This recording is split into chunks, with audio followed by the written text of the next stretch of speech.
Bonjour et bienvenue dans le monde de la psychosomatique clinique. Et j'aimerais partager avec vous donc cette nouvelle manière de voir les maladies, les troubles du comportement, les symptômes. Car en tant que médecin psychosomaticien, je me suis intéressé assez rapidement, tout au long de ma carrière, des influences de l'esprit sur le corps. Et aujourd'hui, après plus de 30 ans d'expérience, je me permets donc de vous proposer une nouvelle manière de voir les influences de l'esprit sur le corps, qui est la définition exacte de la psychosomatique. Et pour cela, nous allons nous baser sur les connaissances que nous avons aujourd'hui sur le fonctionnement de l'être humain, c'est-à-dire la physiologie, ça c'est le fonctionnement normal de l'organisme, et surtout de la physiopathologie, c'est-à-dire le fonctionnement qui va entraîner l'apparition de symptômes de maladie. Mais pour bien comprendre tout ça, il y a une notion de base qu'on appelle l'homéostasie. L'homéostasie, il existe deux types d'homéostasie. L'homéostasie biologique, physiologique, et l'homéostasie psychique. Alors qu'est-ce que ça veut dire? L'homéostasie biologique, c'est de pouvoir vivre dans des limites biologiques compatibles avec la vie et le plus longtemps possible. Exemple, la régulation de la glycémie se fait toute seule entre une limite supérieure et une limite inférieure. Au-dessus de cette limite supérieure, nous parlons donc de diabète, et en dessous de cette limite inférieure, nous parlons donc d'hypoglycémie.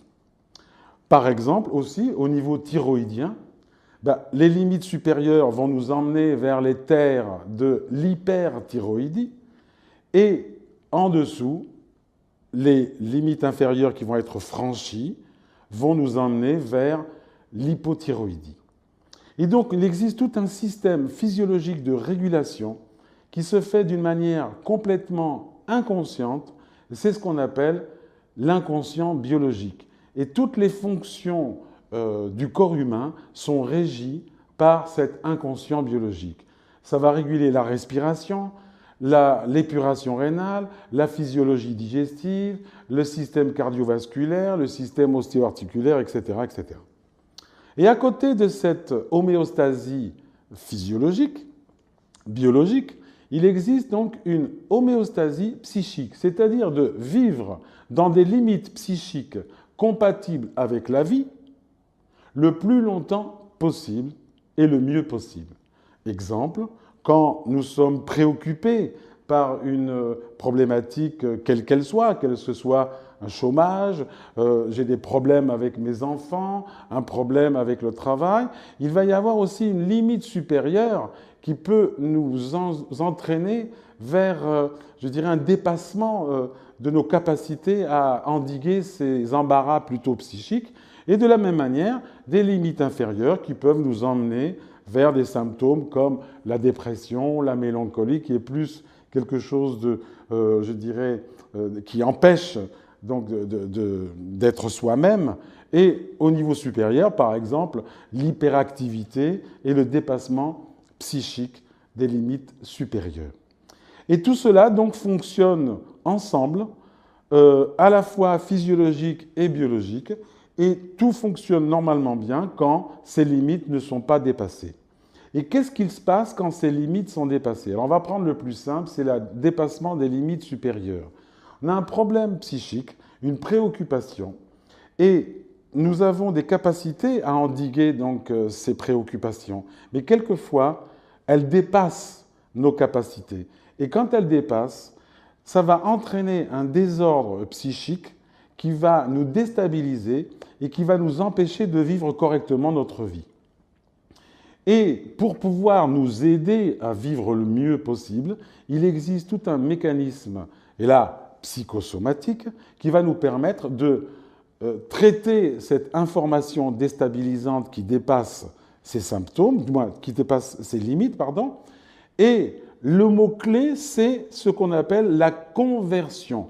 Conversion, ça veut dire transformation de l'activité conflictuelle psychique en un symptôme qui va nous permettre de diminuer notre stress intérieur. C'est-à-dire que le symptôme, finalement, il est là pour diminuer notre embarras psychique. Et ce symptôme, il n'est pas dû au hasard, il est dû donc à un certain nombre donc de circonstances, un certain nombre de mécanismes qui sont actuellement de plus en plus connus. Et je vais, si vous voulez bien, vous donner plusieurs exemples de ce mécanisme qu'on appelle la conversion. Et la conversion peut aller dans différentes directions. La plus connue, c'est la conversion organique, c'est-à-dire cet embarras psychique qui dépasse les limites supérieures va se transformer en symptômes organiques, comme par exemple un eczéma, comme par exemple une tumeur, comme par exemple n'importe quelle maladie que vous connaissez. Mais quelquefois, le symptôme est fonctionnel. Fonctionnel, ça veut dire tout simplement qu'il y a un symptôme, genre je ne suis pas bien, j'ai mal au ventre, mais on fait tous les examens possibles et inimaginables et on ne trouve rien. C'est-à-dire que ce n'est pas encore à marquer au niveau des cellules. C'est ce qu'on appelle fonctionnel. Quelquefois, c'est comportemental. Comportemental, c'est dans mon comportement que ça va se convertir. C'est ce qu'on appelle donc la conversion comportementale. Exemple, je me lave les mains 50, 100 fois par jour, je vérifie tout 10 fois avant de sortir, ou la boulimie ou l'anorexie, qui est donc un comportement compulsif alimentaire.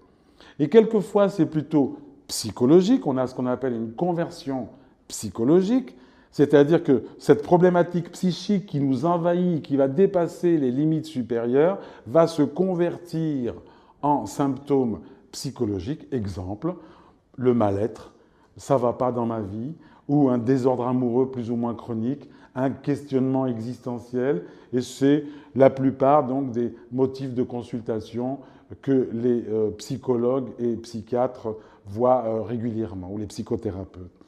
Et enfin, vous avez, quand l'embarras psychique dépasse certaines limites, on peut aboutir à une conversion plutôt psychiatrique. Généralement, c'est un petit peu plus lourd, et là, les symptômes sont plus précis, c'est-à-dire une schizophrénie, un autisme, une parano, ou une mélancolie, ou d'autres symptômes beaucoup plus importants au niveau psychiatrique.